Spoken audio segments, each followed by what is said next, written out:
The whole idea was that I would help facilitate the growth of so much marijuana that the DEA and all the agencies of the United States would never be able to destroy it at the rate I would help create it. And that ultimately I, one man, would neutralize the work of the entire DEA with their multi-billion-dollar budgets. You know, he calls himself the Prince of Pot, but he may become the Prince of Federal Prison. I just was watching 60 Minutes, and there's like a whole story about Mark Emery. Prince of Pot. Yeah, and how they want to, you know, extradite him and all that. The guy, I would love to interview that guy.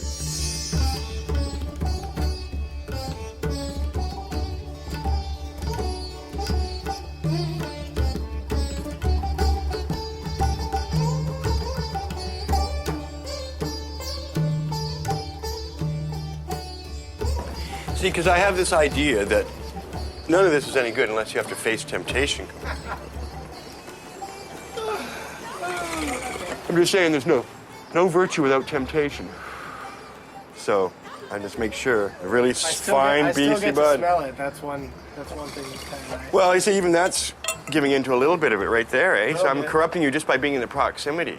Just to let you know, I've seen more grow rooms than anybody else alive in Canada, I think 400 or so, and been arrested 22 times, jailed 17 times, raided 6 times, all for pot, nothing unsafe. You know, I, if anything, have a good reason never to have to use drugs, and typically I only experiment with the psychedelics once every 6 months or a year and smoke pot, right? And I don't believe I have any drug dependencies, and having treated drug addicts, I can see what, by the way, do you know what? Of the 65 people I treated, 60 of them did not have their biological father in their life for all or part of their childhood.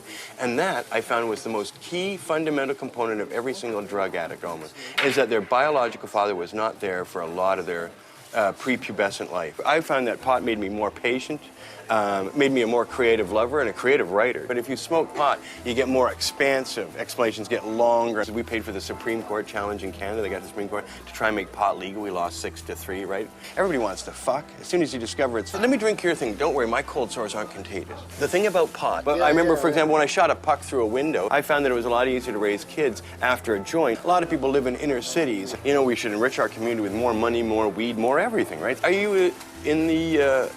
performance industry? Are you you're out of Los Angeles? I'm a stand-up comedian. Holy crap, I feel like I went through some sort of marijuana gauntlet.